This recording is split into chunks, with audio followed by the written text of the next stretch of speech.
Assalamualaikum warahmatullahi wabarakatuh. Perkenalkan, nama saya Muhammad Faruk dari kelas 11 RPL 1. Oke, jadi kali ini saya akan menampilkan aplikasi arsip dokumen berbasis website yang telah saya buat. Dan untuk memulainya, pertama-tama kita buka dulu XAMPP-nya.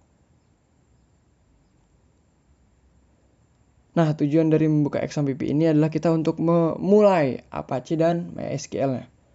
Langsung saja kita klik Start. Dan setelah seperti ini, langsung aja kita minimize dan kita lanjut ke browser. Di sini kita ketikkan localhost /c/arsip /. Langsung saja kita enterkan. Nah, di halaman pertama ini kita diarahkan ke bagian halaman login.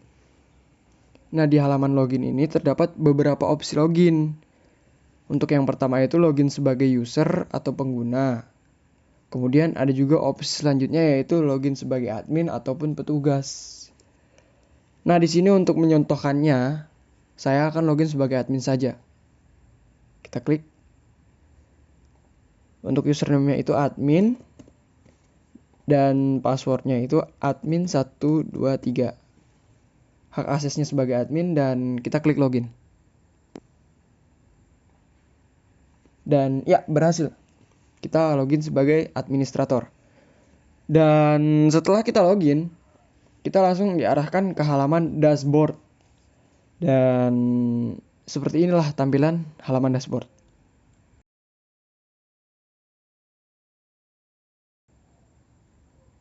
Oke, kita lanjut ke bagian data kategori.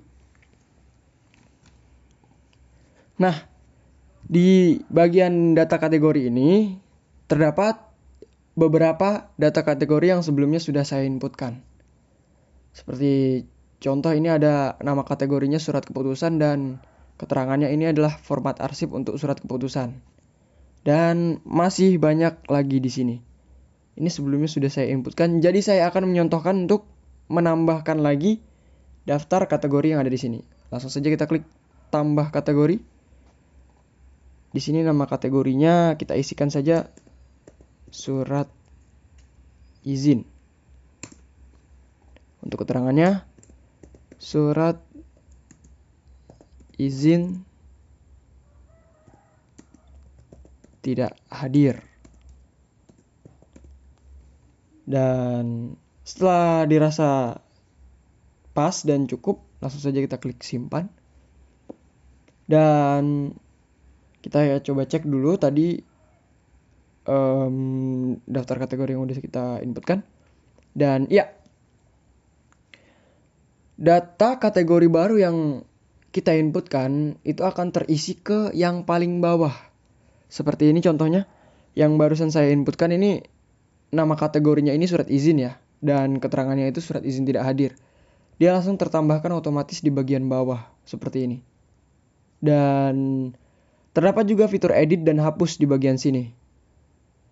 Ketika kita merasa ada yang salah di bagian data kategori yang kita inputkan, kita bisa langsung mengedit di bagian ini. Semisal sebelumnya kan namanya surat izin. Saya ingin mengganti menjadi surat permohonan. Misal. Untuk keterangannya surat permohonan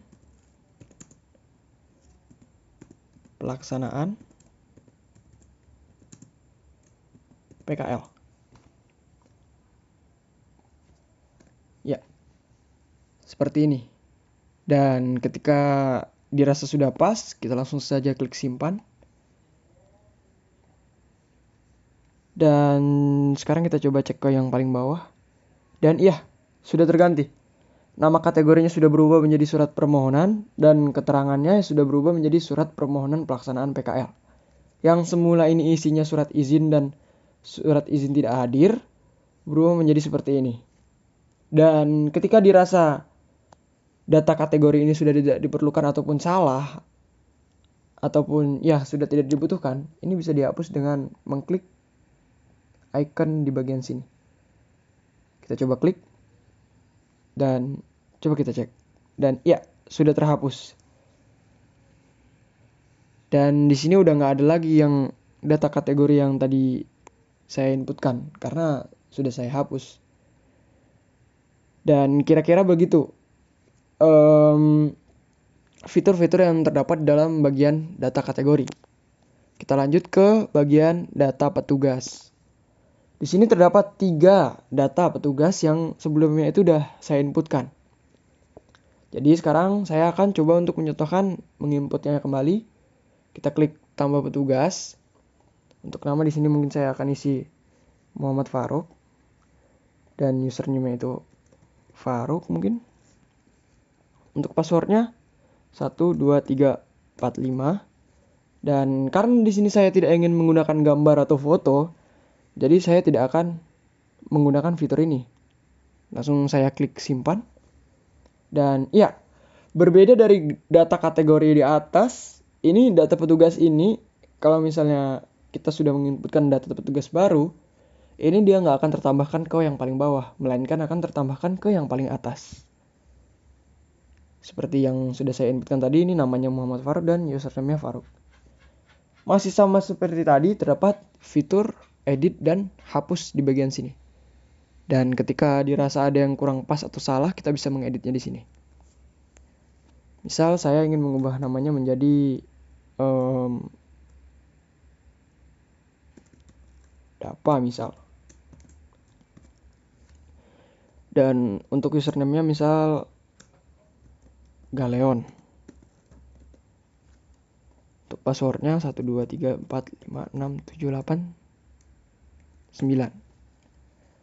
Dan langsung saja kita klik simpan. Dan ya, terubah di sini. Dari yang namanya semula itu Muhammad Faruk menjadi Dapa, dan username yang semula itu Faruk berubah menjadi Galeon. Dan masih sama seperti tadi, ketika data petugas ini sudah tidak dibutuhkan, kita bisa langsung menghapusnya di bagian sini. Langsung saja kita coba klik. Dan ya, terhapus. Berfungsi. Dan kira-kira begitu fitur-fitur yang tersedia di bagian data petugas. Kita lanjut ke bagian data user.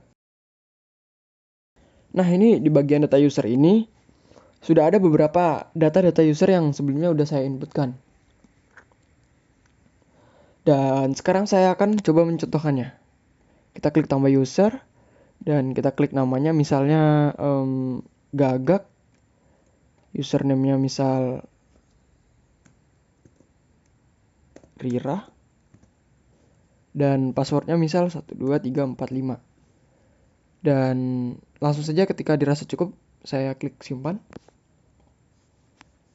Dan ya, sama seperti data petugas tadi, dia akan langsung otomatis tertambahkan ke bagian paling atas seperti ini. Masih sama, terdapat fitur edit dan hapus. Langsung saja saya mencoba mengeditnya. Misal saya ingin mengubah namanya menjadi Gagak Hitam. Dan ya, coba saya klik simpan. Dan ya, terubah. Namanya yang sebelumnya hanya Gagak saja, sekarang sudah berubah menjadi Gagak Hitam. Dan username-nya yang sebelumnya itu Rira, ya masih tetap Rira karena saya nggak mengeditnya tadi. Dan sama seperti tadi, ketika data user ini sudah tidak dibutuhkan, kita bisa menghapusnya di bagian sini. Langsung saja kita coba klik. Dan ya, terhapus. Data yang baru saja saya inputkan tadi sudah terhapus karena saya sudah menghapusnya. Jadi data tersebut sudah hilang. Dan kira-kira seperti itu fitur-fitur yang tersedia di bagian data user. Kita lanjut ke bagian data arsip. Nah, di bagian data arsip ini ada sesuatu yang berbeda dari sebelumnya. Kita lihat di bagian sini tidak ada tulisan tambah arsip seperti yang ada di data user, ada tambah user, data petugas ada tambah petugas, data kategori juga ada tambah kategori. Sedangkan di data arsip ini nggak ada. Karena apa? Karena kita login sebagai admin. Jika kita login sebagai admin, kita hanya bisa mendownload melihat dan menghapus data-data arsip yang ada di sini yang sudah diinputkan. Nah, jika kita ingin menginputkannya, kita harus login sebagai petugas. Petugas maksudnya. Jadi di sini saya akan menyontohkan untuk login sebagai petugas. Kita klik logout. Untuk petugas itu username-nya petugas 1 dan passwordnya itu 123. Hak aksesnya tentu saja kita ubah menjadi petugas. Kita login. Dan ya, ini kita sudah login sebagai petugas. Kita langsung saja ke arsip saya. Nah, di sini baru ada nih fitur upload arsip. Di sini baru kita menambahkan arsip yang ingin kita tambahkan. Misal kita coba dulu ya. Untuk kode arsipnya misal kita buat 2102FR. Nama arsipnya misal surat izin misal. Surat izin. Kategorinya surat izin pelaksanaan dan keterangannya surat izin pelaksanaan PKL. Dan sebagai contoh ini filenya kita langsung pilih aja bebas dulu karena ini cuman sebagai contoh ya. Dan langsung aja kita upload. Dan iya, ini udah terupload. Di bagian arsipnya ini udah terdapat kode nama jenis yang udah kita inputkan tadi. Dan di bagian ini kategori udah terisi ya, surat izin pelaksanaan. Dan ini petugas yang mengupload ini udah ada karena kita loginnya sebagai Fikrihanto. Jadi petugas yang mengupload itu ya akun yang kita login ini. Dan keterangannya sudah pas sesuai dengan yang kita inputkan tadi. Dan ketika sudah seperti ini kita coba logout lagi ya. Kita login sebagai admin lagi. Username-nya admin. Passwordnya admin 123. Hak aksesnya tentu saja admin. Kita coba login. Dan langsung saja kita ke bagian data arsip. Dan ya, di sini data arsip yang sudah kita unggah atau kita upload tadi sudah langsung terlihat di bagian paling atas ini ya. Dan di sini ada fitur download preview untuk melihat arsipnya dan juga ada fitur hapus. Di sini kita bisa langsung coba download, klik. Dan ya, ini langsung tertampilkan ya. Kita coba download. Kita taruh di folder download, save. Dan ya, kita sudah berhasil mendownload file yang kita inginkan tadi. Setelah kita selesai mendownloadnya, kita coba langsung saja close. Dan di bagian sini masih terdapat dua fitur yaitu preview dan hapus. Langsung saja kita mencoba untuk melihat atau kita coba klik preview. Dan di sini kita bisa langsung melihat isi dari arsip yang kita klik tadi. Ya, kurang lebih seperti itu. Kita klik kembali. Dan ketika dirasa data arsip ini atau arsip ini sudah tidak diperlukan, kita bisa langsung saja klik hapus di icon ini. Coba kita klik. Kita klik ya hapus. Dan ya, sudah terhapus.